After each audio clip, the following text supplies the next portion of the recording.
अस्सलाम वालेकुम, आप सबका वेलकम करती हूँ मैं जिन्नाती फैज़ के चैनल पर, जहाँ मैं आपको बहुत सारी हॉन्टेड कहानियाँ सुनाती हूँ मेरे अंदाज में।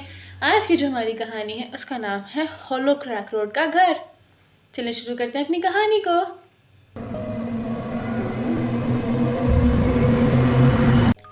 हर कस्बे के अपने राज होते हैं, ऐसे राज जो वक्त की तहों में दफन हो जाते हैं। ऐसी कहानियाँ जो लोग जुबान पर लाने से घबराते हैं। शहरी नामी एक छोटे से कस्बे में जंगलों के बीच होलो क्रैक के किनारे एक ऐसा ही घर खड़ा था। वो घर जो नक्शों पर भी नहीं था और जिसका जिक्र करते ही लोग फौरन मौजू बदल लेते थे। बच्चों के लिए जगह खौफनाक हिम्मत आजमाने का अखाड़ा थी, लेकिन कोई भी वहां ठहरने की जुर्रत नहीं करता था। रातों में लोग दावा करते थे कि खिड़कियों के पीछे रोशनी झिलमिलाती है, इसे लालटेनें कमरे कमरे घूम रही हूँ। कभी किसी को सिसकियों की आवाज सुनाई देती तो कभी किसी ने ऊपर की खिड़की में एक सफ़ेद डरावनी शक्ल खड़ी देखी, लेकिन कोई वहां ज़्यादा देर नहीं ठहरा। यहाँ तक कि खिज़ां की शाम एक जवान औरत क्लोरा हैंसली आए वहां पहुंची, जिसके पास खोने का कुछ बाकी नहीं बचा था। क्लोरा की उम्र 28 साल थी और जिंदगी से टूट कर बिखर गई थी। मंगेतर ने शादी से 6 माह पहले से छोड़ दिया। शहर के शाती दफ्तर की नौकरी हाथ से निकल गई। कर्ज और बिल उसे घेरने लगे। उसके पास सिर्फ एक पुराना ख्वाब बचा था, छोड़े गए और भूले हुए मकानों की तस्वीरें खींचने का। होलो क्रैक का वीरान घर उसके लिए बेहतरीन मौजू था।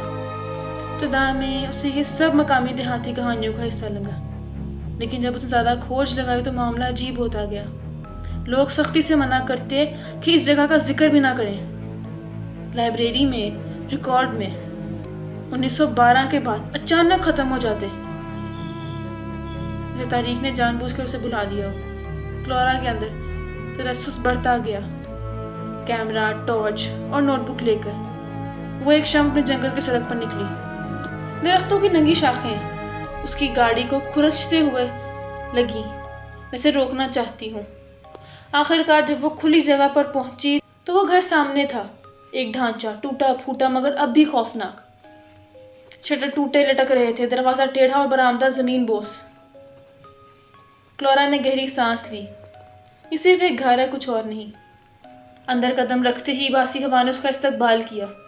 दीवारों पर नमी की बू थी। उसकी टॉर्च की रोशनी में गर्द नाच रही थी। फर्श उसके जूतों के नीचे कराहने लगा। क्लोरा ने ट्राइपॉड खड़ा किया और तस्वीरें खींचने लगी। वो मानती थी कि भूत प्रेत सिर्फ कहानियां हैं, लेकिन फिर भी खामोशी अजीब लग रही थी। ये सकूत आम नहीं था, जैसे मकान खुद सांस रोककर उसके इंतजार में हो। ऊपर जाकर उसे एक बच्चे का कमरा मिला। दीवारों पर चांद तारों वाले वॉलपेपर की पुरानी झलक बाकी थी।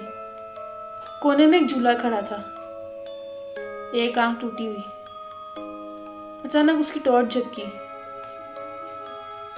और घोड़ा हिलने लगा। क्लोरा के कदम जम गए। सर्दी की लहर कमर में दौड़ गई। सांस बर्फ की तरह धुंधला गया।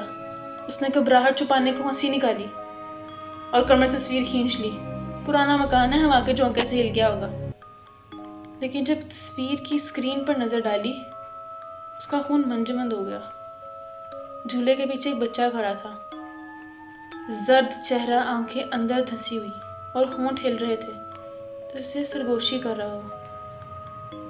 क्लोरा ने कैमरा नीचे किया। कमरा खाली था। उस वक्त तो नीचे कमरे में स्लीपिंग बैग में लेट गई। उसने खुद से कहा कि वो डरने वाली नहीं,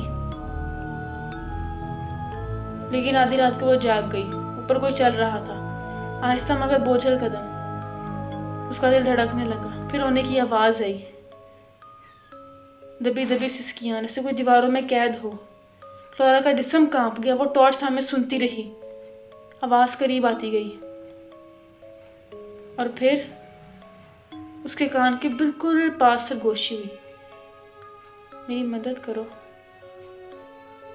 क्लोरा ने झटके से मुड़कर रोशनी फेंकी, लेकिन नींद अब उसकी दुश्मन बन गई। अगले दिन क्लोरा ने मकान की खोज लगाई। पुराने मुताले कमरे में एक ढीला तख्ता उठाया तो नीचे कपड़े में लिपटी डायरी मिली। एक आदमी थॉमस गैलवे की थी, जो अपनी बीवी और बेटे के साथ 1908 में यहाँ रहता था। शुरू की तहरीरें मामूली थी, लेकिन जल्द ही तारीख होती गई। 4 सितंबर 1909। मैरी कहती है کہ دیواروں میں آوازیں ہیں۔ کل رات میں نے بھی ایک لڑکی کی ہنسی سنی۔ 12 اکتوبر 1909۔ اوپر کمرے میں لڑکا ہے مگر وہ ہمارا نہیں۔ وہ ہر رات بستر کے پاس کھڑا ہوتا ہے۔ ہمارا بیٹا روتا ہے، کہتے ہیں وہ ہمیشہ کھیلنا چاہتا ہے۔ 30 نومبر 1909۔ میری بیمار ہو گئی، ہم یہاں سے جا نہیں سکتے، ہر بار نکل لگتے ہیں تو راستہ دھند میں غائب ہو جاتا ہے۔ آخری سبق کانپتے ہوئے ہاتھوں سے لکھا گیا تھا۔ 15 دسمبر 1909۔ یہ بچہ چاہتا ہے یہ نہیں رکے گا، اگر کوئی یہ پڑھے گھر کو جلا دو، نہیں یہ تمہیں بھی لے لے گا۔ فلورا کی سانسیں رک گئیں۔ اس شام وہ دوبارہ بچوں کے کمرے میں گئی۔ جھولا گھوڑا ساکت تھا، کمرہ خالی۔ اس نے کیمرہ آن کیا، لینس کے پیچھے وہ موجود تھا۔ بچہ کونے میں کھڑا، سر ایک طرف جھکا ہوا، آنکھیں سیاہ خالی گڑھوں کی طرح، ہونٹ ہل رہے تھے مگر آواز نہیں تھی۔ فلورا نے کیمرہ نیچے کیا، کمرہ خالی۔ دوبارہ اٹھایا، بچہ ایک قدم قریب ہوا، پھر دوسرا قدم۔ فلورا لڑکھڑائی، کیمرہ گر گیا، اسکرین پر آخری تصویر جمی رہ گئی، بچہ اس کے چہرے کے عین سامنے۔ وہ چیختی ہوئی بھاگ نکلی۔ باہر آ کر وہ کریک کے کنارے پر پہنچی۔ پانی کی گنگناہٹ عجیب تھی۔ اس نے جھک کر چھوا تو بو نے چونکا دیا جیسے لوہے کی زنگ آلود مہک ہو۔ پانی میں جا کر وہ سانس رک گیا۔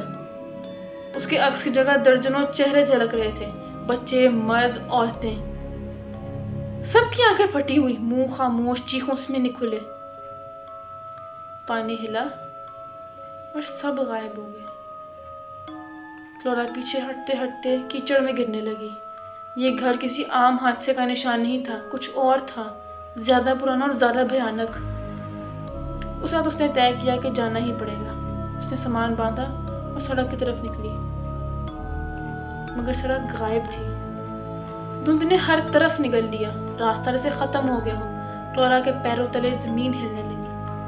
اس نے مڑ کر مکان کی طرف دیکھا۔ اوپر کھڑکی میں وہ بچہ کھڑا تھا اور اس کے ساتھ ایک لمبا سایہ، ایک مرد، چہرہ کھچا ہوا، منہ غیر انسانی مسکراہٹ میں کھلا ہوا۔ فلورا زمین پر گر گئی کانپتی ہوئی۔ اسی رات سرگوشیاں اس کے خوابوں میں آتی رہی۔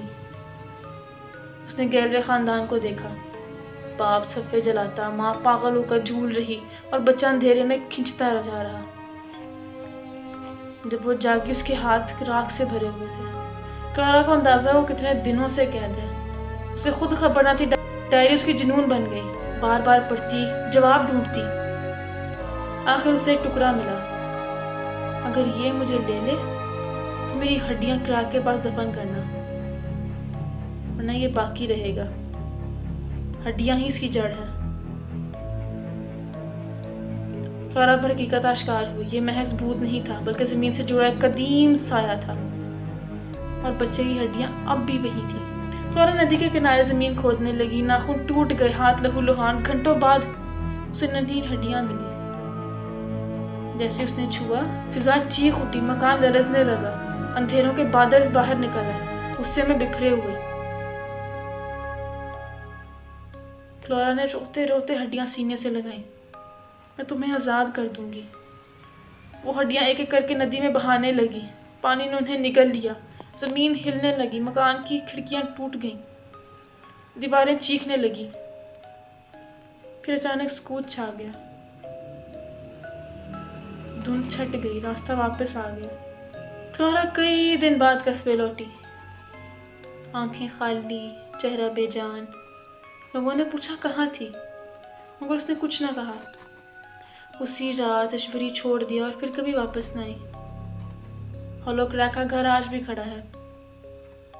لوگ کہتے ہیں اب وہاں روشنی نہیں جلتی، سرگوشیاں نہیں ہوتی، لیکن چاندنی راتوں میں جب ندی کا پانی سیاہ بہتا ہے تو مسافر قسم کھا کر کہتے ہیں بچے کی ہنسی سنائی دیتی ہے۔